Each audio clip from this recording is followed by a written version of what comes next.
SAB 121 was a set of relatively controversial rules that the SEC pushed out.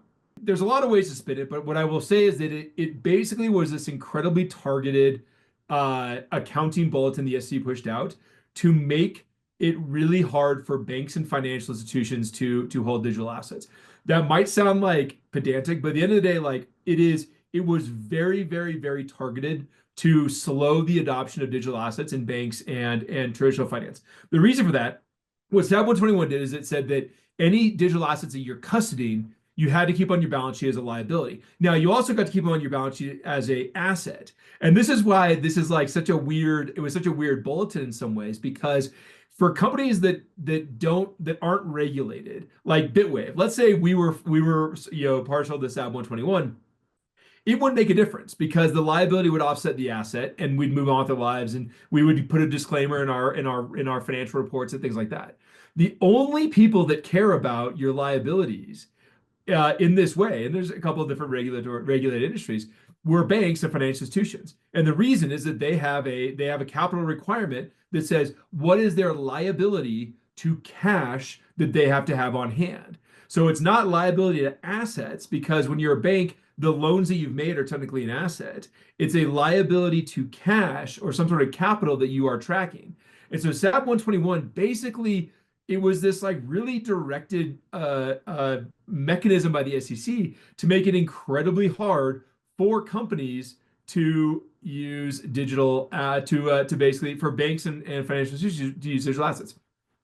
SAB 122, the next version of it, just wiped it out. So it basically said you could go back to treating them as you would any other custodied asset. There is a bunch of like caveats there, and there's a bunch of stuff yet to be figured out. And SAB 120, like there was a problem here that like SAB 121 was not the right answer. But at the end of the day, like traditional accounting methods for some of these things also are not the right answer. Like what we should have is a SAB 123 that basically says, here's how you treat digital assets that are that are wrapped assets. Here's how you treat stable coins. Here's how you treat highly distributed networks like Bitcoin and Ethereum.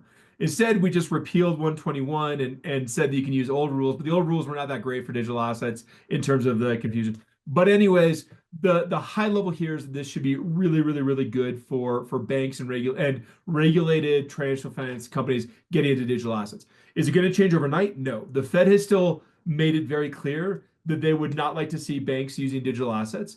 I think that's probably going to change under the current administration. But that was the Fed statement, is they don't want to see banks using digital assets.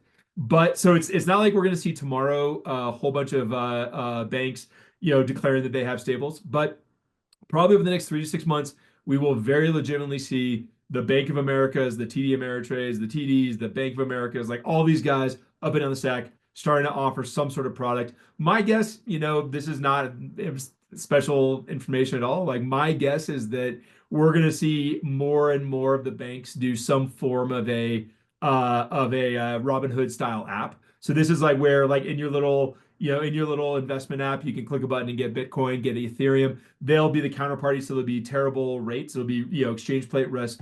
The market rate plus whatever, like 2% of spread or something like that.